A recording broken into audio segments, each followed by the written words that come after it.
এটা এক অভিশপ্ত জাতির ইতিহাস। এটা পাপাচারে লিপ্ত এক নগরীর ধ্বংসের ইতিহাস। এটা সত্য আর শুদ্ধ পথের আহ্বানকে প্রত্যাখ্যানকারীদের পরিণতির ইতিহাস। তারা ছিল এক সমৃদ্ধ জাতি। আল্লাহ তাআলা তাদেরকে দিয়েছিলেন উর্বর ভূমি আর অবারিত পানির উৎস। তাদের ছিল ফল ফসলের প্রাচুর্য। সাগরের সীমাহীন সম্পদ রাজিতেও ছিল তাদের অবাধ দখল। প্রকৃতির এই অকৃপণ দান তাদেরকে করে তুলেছিল সমৃদ্ধ, কিন্তু এই সমৃদ্ধির পর তারা নিজেদেরকে অকৃতজ্ঞ হিসেবে প্রমাণ করে। এই প্রাচুর্য তাদেরকে করে তোলে বিপথগামী। তারা তাদের প্রতিপালকের হুকুমকে প্রত্যাখ্যান করে আর পাপাচারে ডুবে যায়। তারা আচ্ছন্ন হয়ে পড়ে আমোদ প্রমোদ আর লালসার মধ্যে। উদ্দাম নৃত্য আর মদ্যপান ছিল তাদের প্রতিদিনকার অভ্যাস। তারা নগ্নতাকে আঁকড়ে ধরে আর অশ্লীলতায় মত্ত হয়ে ওঠে। তারা বিকৃত যৌনাচারে লিপ্ত হয় আর মানব ইতিহাসে প্রথমবার সমকামিতার মতো অশুদ্ধ চর্চার দৃষ্টান্ত স্থাপন করে। অতঃপর তাদের কাছে আসেন একজন সতর্ককারী।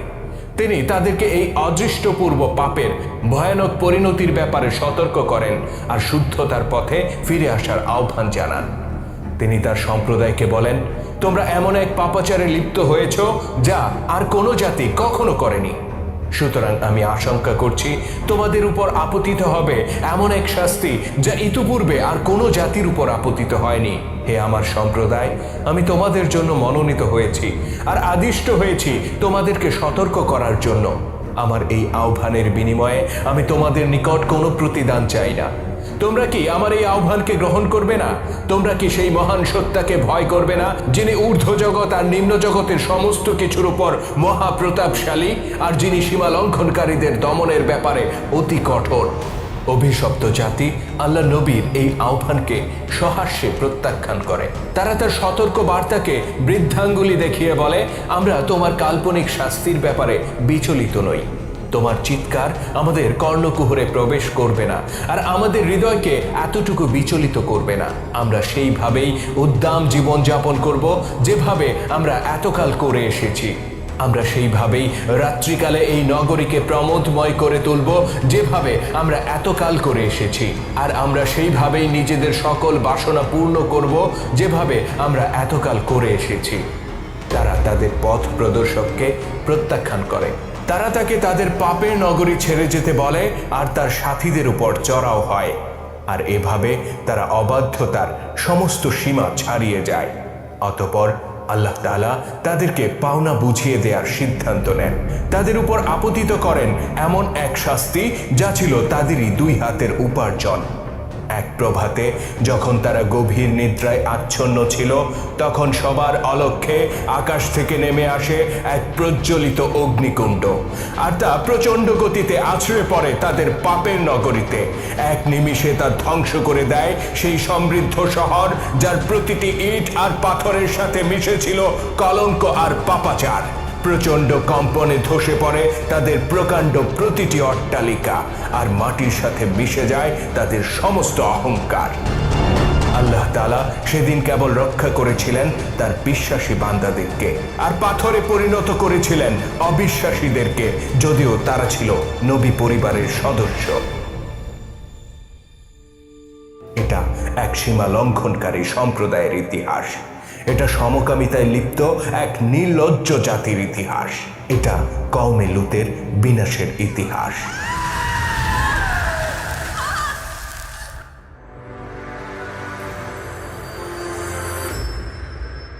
পয়গম্বর হযরত ইব্রাহিম আলাইহিস সালামের একজন ভ্রাতুষ্পুত্র ছিলেন, নাম লূত ইবনে হারান। তিনি ছিলেন ন্যায়পরায়ণ আর তাকওয়াবান ব্যক্তি। জীবনের অধিকাংশ সময় তিনি চাচা ইব্রাহিম আলাইহিস সালামের সাথেই বসবাস করেন। অতঃপর পরিণত বয়সে আল্লাহ তাআলা তাকে নবুয়তের দায়িত্ব প্রদান করেন আর তাকে নিকটস্থ সাদুম ও গোমরাহ শহরদ্বয়ের অধিবাসীদেরকে হেদায়েতের পথে আহ্বান করার নির্দেশ দেন। সাদুম ও গোমরাহ ছিল জর্দান ও বাইতুল মুকাদ্দাসের মধ্যবর্তী দুটি নগরী। এখানকার জমি ছিল অতি উর্বর আর সমুদ্রের নিকটবর্তী হওয়ায় এখানে বৃষ্টিও হতো প্রচুর। ফলে ফসলে পূর্ণ ছিল এই দুই শহর। সমুদ্রের মাছ আহরণ করেও এখানকার বাসিন্দারা প্রচুর লাভবান হতো, আর এভাবে তারা পৌঁছে গিয়েছিল পার্থিব উন্নতির চরম শিখরে। তবে এই প্রাচুর্য তাদের জন্য অভিশাপ বয়ে এনেছিল। বিলাসিতার আতিশয্যে তারা ধীরে ধীরে সীমা লঙ্ঘনের দিকে এগিয়ে যায়। তারা তাদের প্রতি সৃষ্টিকর্তার অপার অনুগ্রহের কথা ভুলে যায় আর আমোদ প্রমোদ বিলাস পেশনের মধ্য দিয়ে জীবনযাপন করতে থাকে। তারা নারী পুরুষের অবাধ মেলামেশাকে বৈধতা দেয় আর অধিকাংশ সময় মদ পান করে মাতাল হয়ে পড়ে থাকে।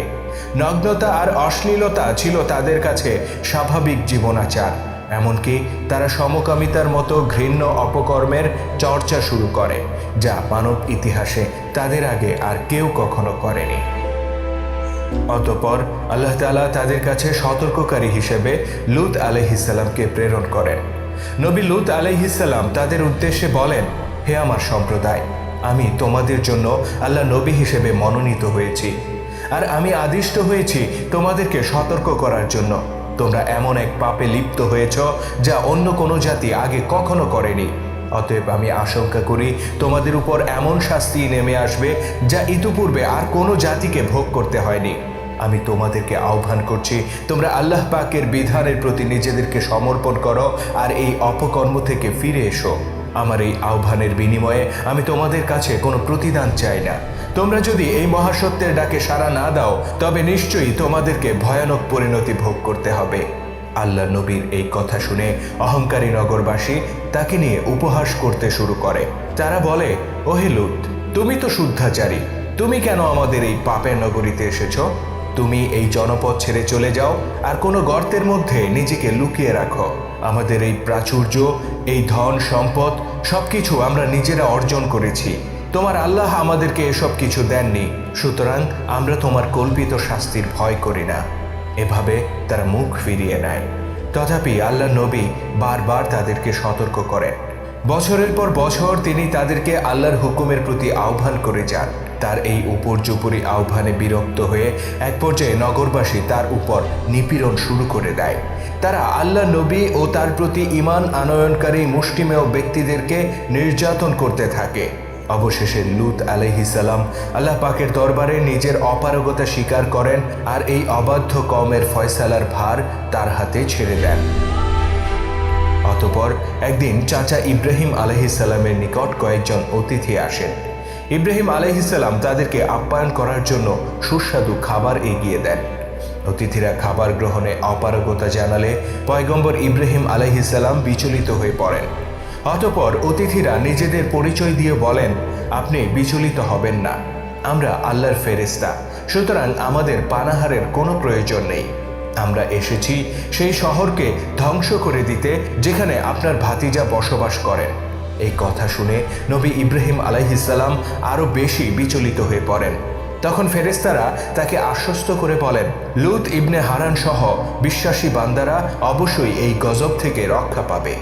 অতঃপর এক সন্ধ্যায় সাদুম নগরীতে 3 জন আগন্তুককে দেখা গেল।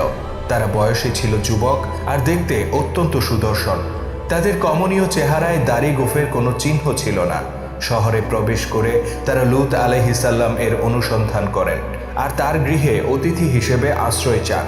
আল্লাহ নবী আগন্তুকদেরকে সাদরে গ্রহণ করেন। তবে নগরীতে সুদর্শন 3 যুবকের এই আগমন দৃষ্টি এড়ায়নি বিকারগ্রস্ত সমকামীদের। তারা ওই যুবকদের প্রতি তীব্র আকর্ষণ অনুভব করে আর তাদের পিছু নিয়ে লূত আলাইহিসসালামের দরজা পর্যন্ত পৌঁছে যায়। অতঃপর তারা তার দরজায় কড়া নেড়ে বলে, ওহে লূত, তুমি তো সমকামী নও, সুতরাং ওই সুদর্শন যুবকদের সাথে নিশ্চয়ই তোমার কোনো কাজ নেই। তুমি বরং তাদেরকে আমাদের হাতে ছেড়ে দাও। বিকৃত যৌন বাসনায় বিকারগ্রস্ত নগরবাসীর এমন বক্তব্যে আল্লাহ নবী কিংকর্তব্য বিমূঢ় হয়ে পড়েন। নিরুপায় হয়ে তিনি বলেন, তোমাদের মধ্যে যারা আমার কন্যাদেরকে বিয়ে করতে চাও, আমি তাদেরকে তোমাদের সাথে বিয়ে দিতে রাজি আছি, কিন্তু আমার মেহমানদেরকে আমি তোমাদের লালসার শিকার হতে দিতে পারি না, কেননা তারা আমার আশ্রয় প্রার্থী। বিকারগ্রস্ত মানুষগুলো উত্তর দেয়, ওহে লূত, আমরা তোমার কন্যাদের ব্যাপারে বিন্দুমাত্র আগ্রহী নই। তুমি ভালো করেই জানো কোনো নারীর প্রতি আমাদের আকর্ষণ নেই, সুতরাং ওই যুবকদেরকে ছাড়া আমরা ফিরে যাচ্ছি না। তাদের এমন বক্তব্য বক্তব্যে আল্লাহ নবী অতিথিদের সামনে ভীষণ লজ্জিত আর অসহায় অনুভব করেন। অতঃপর আগত অতিথিরা তাকে অভয় প্রদান করেন। তারা বলেন, হে আল্লাহর পয়গম্বর, আপনার কোনো ভয় নেই, কেননা আপনার নিরাপত্তার দায়িত্ব আমাদের কাঁধে। আগন্তুক যুবকেরা তাদের সত্যিকার পরিচয় প্রকাশ করেন। তারা ছিলেন জিব্রাইল আলাইহিসসালাম, ইসরাফিল আলাইহিসসালাম ও মিকাইল আলাইহিসসালাম। আল্লাহর নৈকট্যপ্রাপ্ত ক্ষমতাধর ওই ফেরেশতারা জানান, আমরা এসেছি এই পাপের নগরীকে ধ্বংস করে দিতে। অতঃপর জিব্রাইল আলাইহিসসালাম সামনে এগিয়ে যান আর তার ডানা দিয়ে আঘাত করেন, ফলে সেখানে উপস্থিত সকল পাপাচারী অন্ধ হয়ে যায়। অতঃপর ফেরেশতারা লূত আলাইহিসসালামকে বলেন, রাতের অন্ধকার ফুরিয়ে আসার আগেই আপনি এই নগরী ত্যাগ করুন। ভোরের আলো ফুটে ওঠার সাথে সাথে আমরা একে মাটির সাথে মিশিয়ে দেব। যারা আপনাকে অনুসরণ করবে তারা আল্লাহর ক্রোধ থেকে রক্ষা পাবে। তবে পেছনে যাই ঘটুক না কেন, আপনার সাথীদের কেউ যেন পিছু ফিরে না তাকায়। যদি কেউ এই হুকুম অমান্য করে, সেও ধ্বংস হয়ে যাবে। অতঃপর ভোরের আলো ফুটে ওঠার আগেই নিজের পরিবার আর অনুসারীদেরকে নিয়ে পাপের ওই নগরী থেকে বের হয়ে পড়েন আল্লাহ নবী লূত আলাইহিসসালাম। তার স্ত্রীও ছিল অবিশ্বাসীদের অন্তর্ভুক্ত। তথাপি লূত নবীর বারংবার অনুরোধে সে স্বামীর সাথে শহর ত্যাগ করতে রাজি হয়। আল্লাহ নবী ও তার সঙ্গীরা যখন শহরের সীমানা অতিক্রম করেন, ততক্ষণে পেছনে ধ্বংসলীলা শুরু হয়ে যায়। প্রচণ্ড নিনাদের সাথে শুরু হয় কম্পন, ধসে পড়ে প্রাসাদ তুল্য এক একটি দালান, আর তার নিচে চাপা পড়ে মরতে থাকে এক একজন পাপাচারী। আল্লাহ নির্দেশে সমস্ত জনপদকে উল্টে দিয়ে মাটিতে আশ্রয় ফেলেন ফেরেশতারা। অতঃপর উল্কাপিণ্ডের মতো ধেয়ে আসে আগুনের লেলিহান শিখা আর ভস্ম করে দেয় সম্পূর্ণ নগরী। এটাই ছিল কওমে লূতের ধ্বংসের ইতিহাস। তাদের সামনে উপস্থিত হয়েছিল সেই সময় যখন তওবার পথ খোলা ছিল, কিন্তু তারা আল্লাহর নবীকে উপহাস করেছিল আর সর্বশক্তিমান আল্লাহর ক্রোধের পাত্রে পরিণত হয়েছিল। এরা সেই জাতি যারা হেদায়েতের পরিবর্তে ভ্রান্তির পথ বেছে নিয়েছিল আর ক্ষমার বদলে ক্রয় করেছিল শাস্তি। আল্লাহ তাআলা বলেন, অতঃপর যখন আমার আদেশ এলো, তখন আমি নগরগুলোকে উলট পালট করে দিলাম আর তাদের উপর ক্রমাগত পাথর নিক্ষেপ করলাম। তিনি আরো বলেন, তোমার প্রতিপালকের শাস্তি এমনই, তিনি কোনো জনগোষ্ঠীকে শাস্তি দেন যখন তারা সীমা লঙ্ঘন করে। নিশ্চয়ই তার শাস্তি মর্মন্তুদ আর কঠিন। অপবিত্র ওই নগরীর একজন পাপাচারীকেও ক্ষমা করেননি আল্লাহ তাআলা। এমনকি নিস্তার পায়নি স্বয়ং লূত আলাইহিসসালামের স্ত্রী। নিষেধাজ্ঞা সত্ত্বেও সে পেছনে ফিরে তাকায় আর মুহূর্তের মধ্যে পাথরে পরিণত হয়। সে ছিল নবী পত্নী, অথচ আল্লাহর অনুগ্রহের পথ থেকে বিচ্যুত এক অবাধ্য নারী। কওমে লূতের এই ইতিহাস অজানা নয় কারো কাছে। কেবল কোরআন নয়, ওল্ড টেস্টামেন্ট আর নিউ জেনেসিসের পাতায় পাতায় বর্ণিত আছে অবাধ্য জাতির এই মর্মন্তুদ পরিণতির কথা। মৃতসাগরের তীরে আজও কালের সাক্ষী হয়ে আছে সেই ধ্বংসপ্রাপ্ত নগরীর কিঞ্চিত নিদর্শন। অথচ এই নিদর্শনকে অস্বীকার করে মানবজাতি আবারও সেই পাপাচারে ডুবেছে, যে পাপের কারণে কওমে লূতকে ধ্বংস করে দেয়া হয়েছিল। বরং অবাধ্যতা আর নাফরমানিতে তারা কওমে লূতকেও ছাড়িয়ে গিয়েছে। হয়তো তারা অপেক্ষা করছে আরেকটি বিনাশের জন্য, হয়তো তারা প্রহর গুনছে আরেকটি নিদানকালের জন্য।